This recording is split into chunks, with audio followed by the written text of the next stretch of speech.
INFJs are a little bit sneaky. Well, okay. Sneaky, is that the right word? Well, yes. Yes, it is. INFJs have hidden thoughts. I mean, okay, everyone has hidden thoughts. But an INFJ is so private and they have their own little world inside of their heads. And, well, don't you want to know what's in there? I can't believe I'm even considering doing this, but here goes. I'm going to expose some, highlight on some of what's in the INFJ's head.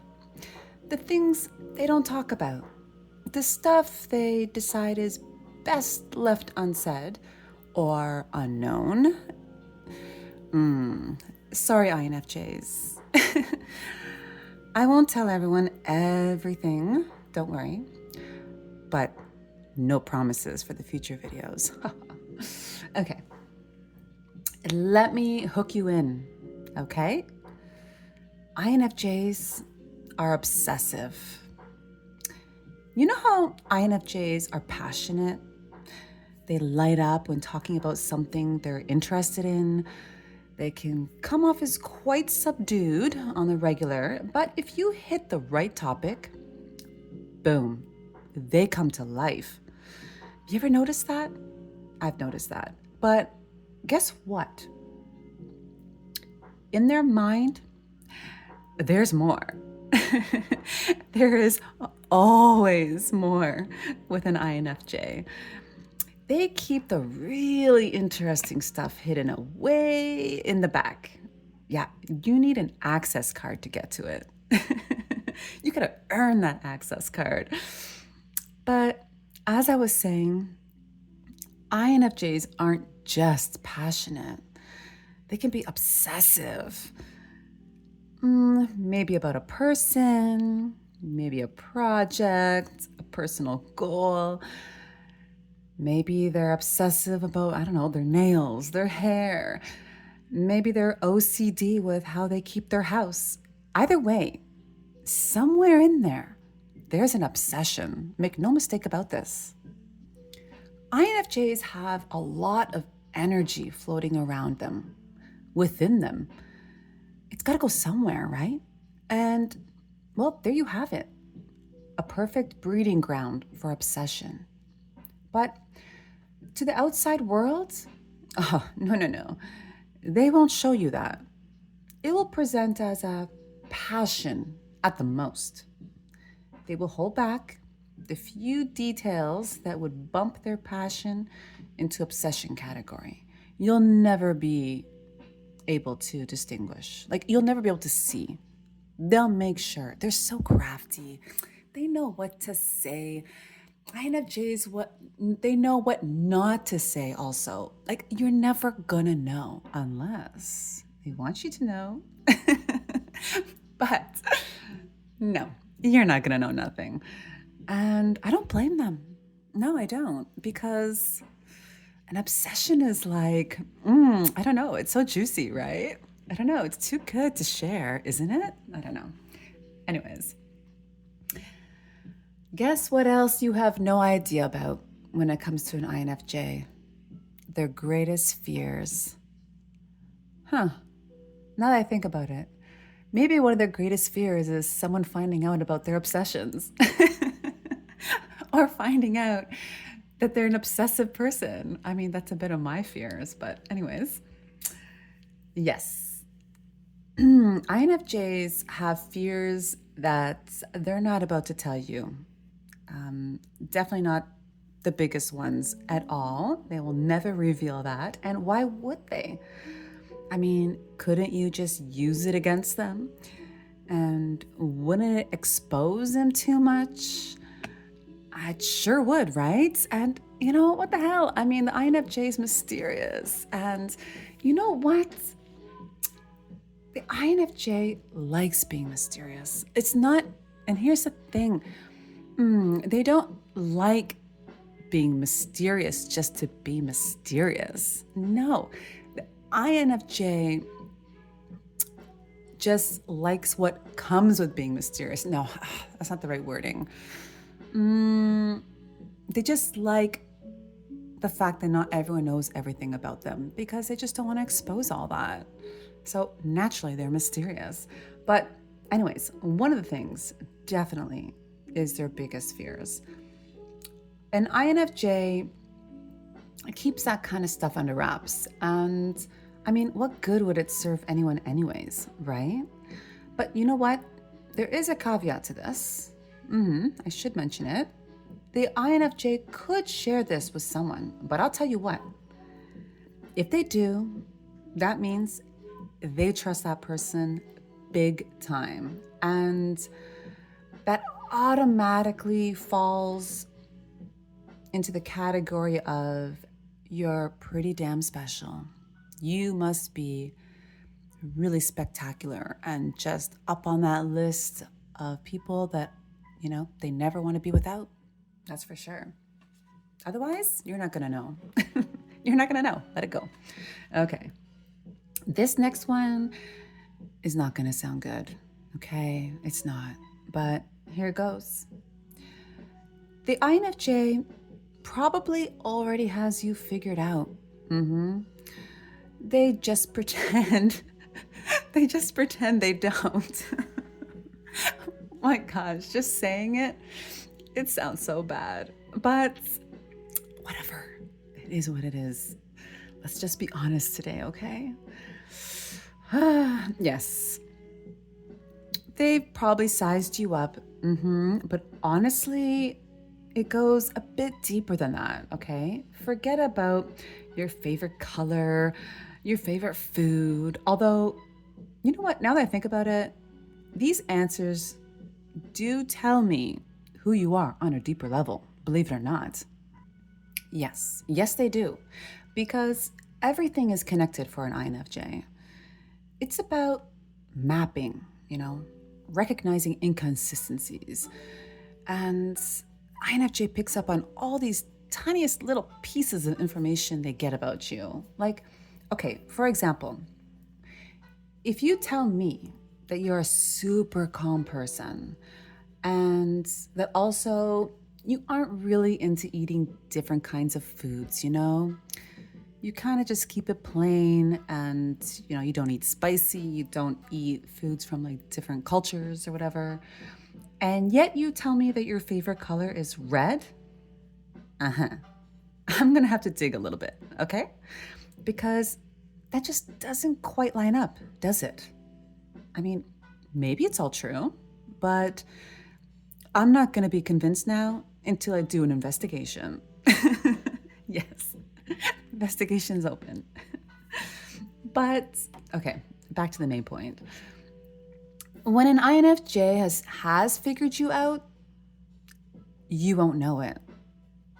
This is the part that's really hidden, okay?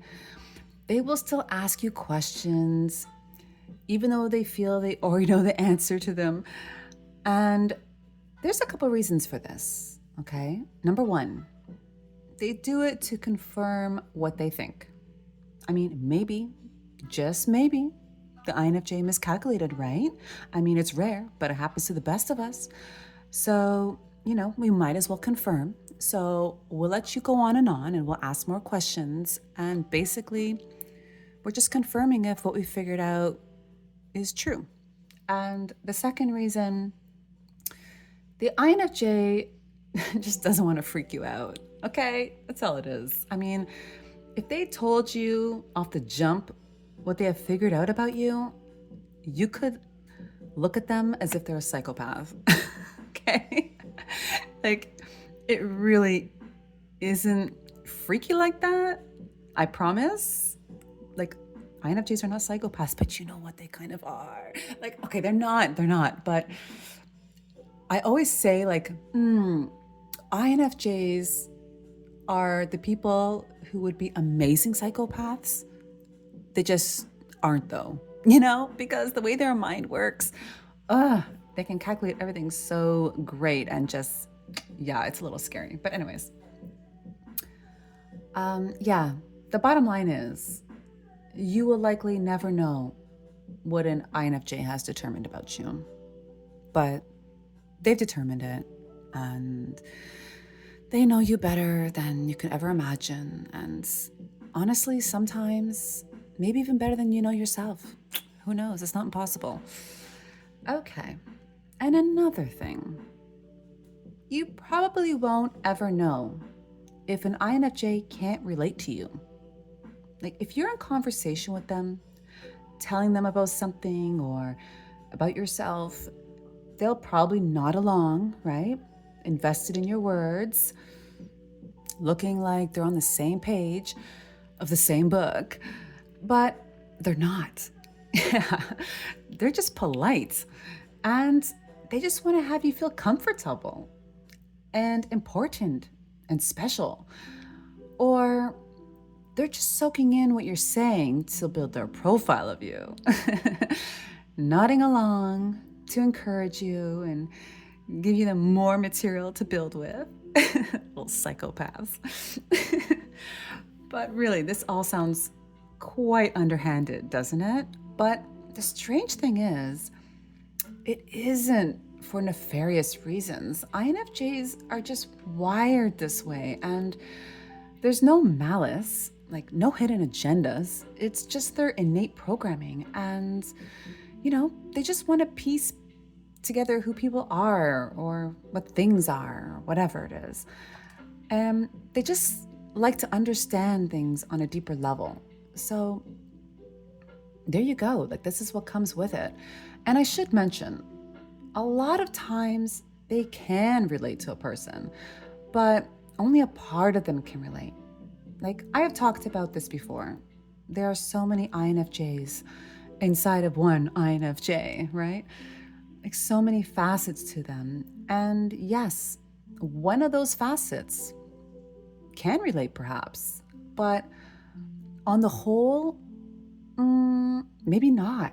So it's not always them pretending to relate, but chances are they understand more than they relate. And most likely you won't know which one because they won't make the distinction obvious. They really understand you, but you think they relate. So yeah, that's a little unknown one there.